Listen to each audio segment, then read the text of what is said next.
perkenalkan, nama saya Pono Putra Nandito, NIM 712018-008. Nama Hendra Gideon Gurning, NIM 712018-080. Nama saya Kuwin Wenur, NIM 712018-609. Nama Patricia Kristi Mengko, NIM 712018-174.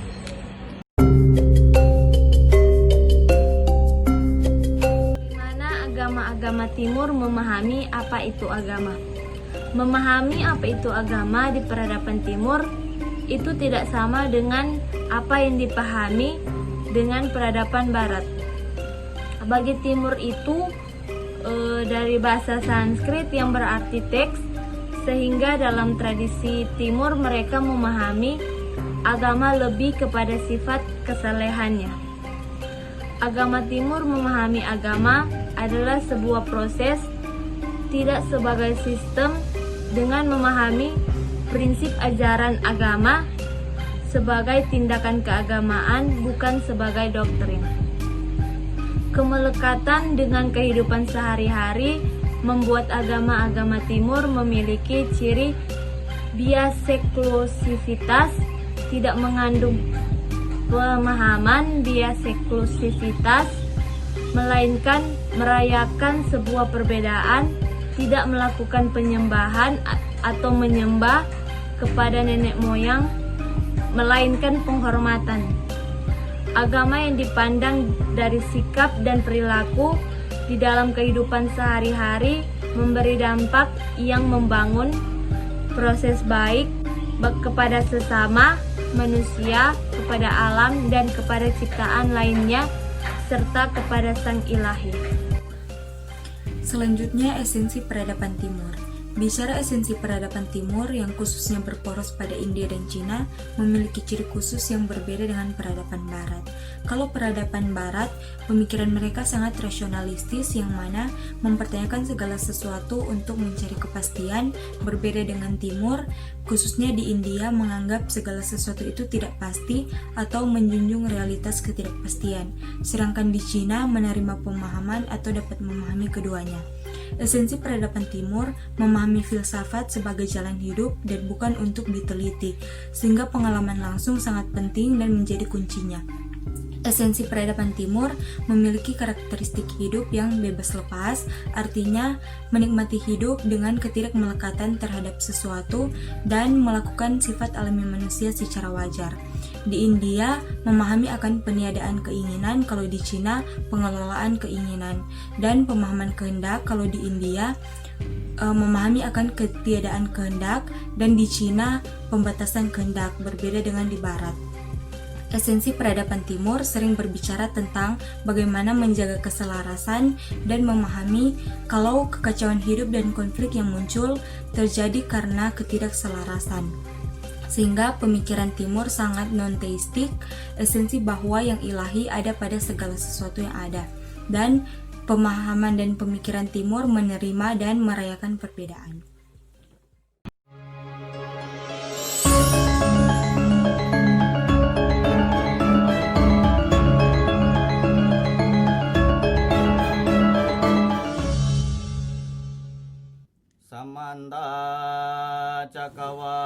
Puja merupakan suatu ibadah atau sembahyang yang dilakukan oleh umat Buddha kepada Sang Buddha.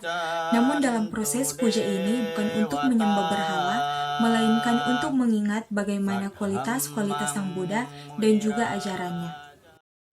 Dari ke-6 poin puja dalam Buddha, pertama esensi ilahi ada pada segala yang ada, manusia dan alam.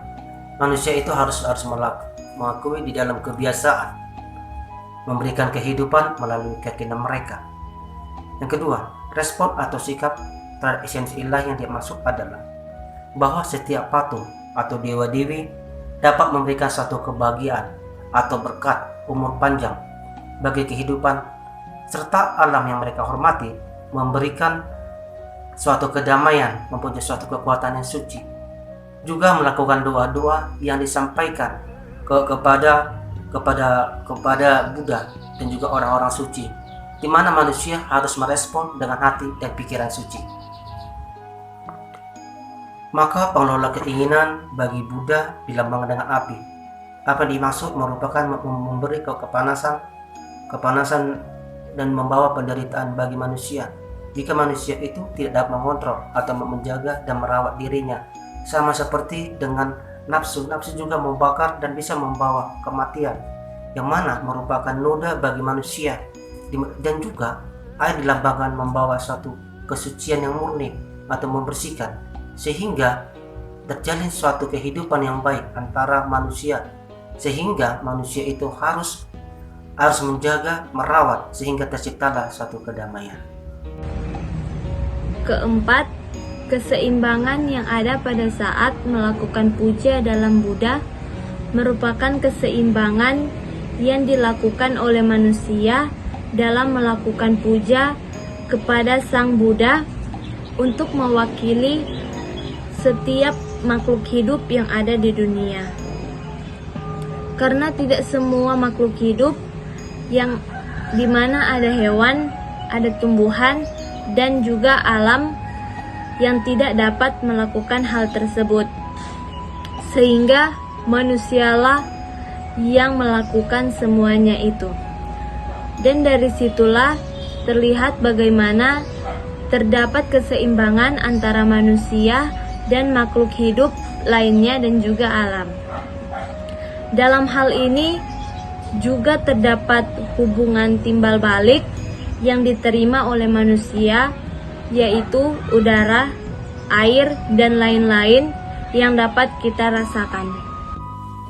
Yang kelima, tindakan keagamaan yang diajarkan dalam Buddha, yaitu bagaimana umat Buddha datang ke vihara untuk melakukan penyembahan dan penghormatan kepada Sang Buddha untuk mengingat kualitas-kualitas Sang Buddha.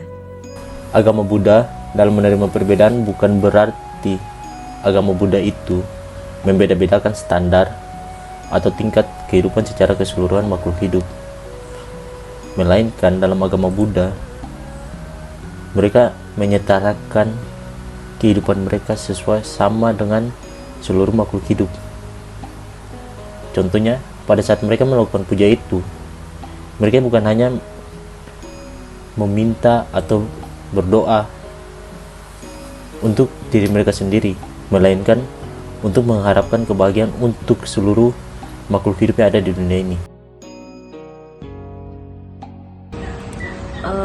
Yang saya pahami dari materi agama-agama Timur ini pada konsep ketuhanan Buddha, di mana dalam agama Buddha mengajarkan kita sebagai manusia untuk meyakini serta mengimani agama yang dianutnya.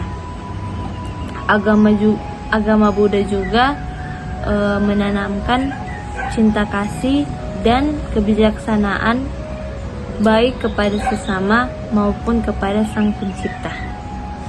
Mengenai ketaatan beragama, yang mana setiap agama Timur bahwa agama itu merupakan suatu proses yang tidak dapat diartikan secara tuntas atau mutlak. Yang ini terjadi, mereka mempunyai banyak patung-patung atau dewa-dewa yang lain, yang mana selama ini menurut saya mereka menyembah berhala. Sebenarnya patung dan dewa-dewa yang mereka sembah itu, mereka menghormati para leluhur. Juga mereka dipengaruhi atau masih kuat akan konteks atau alam, dan dalam kehidupan sehari-hari mempunyai makna tersendiri.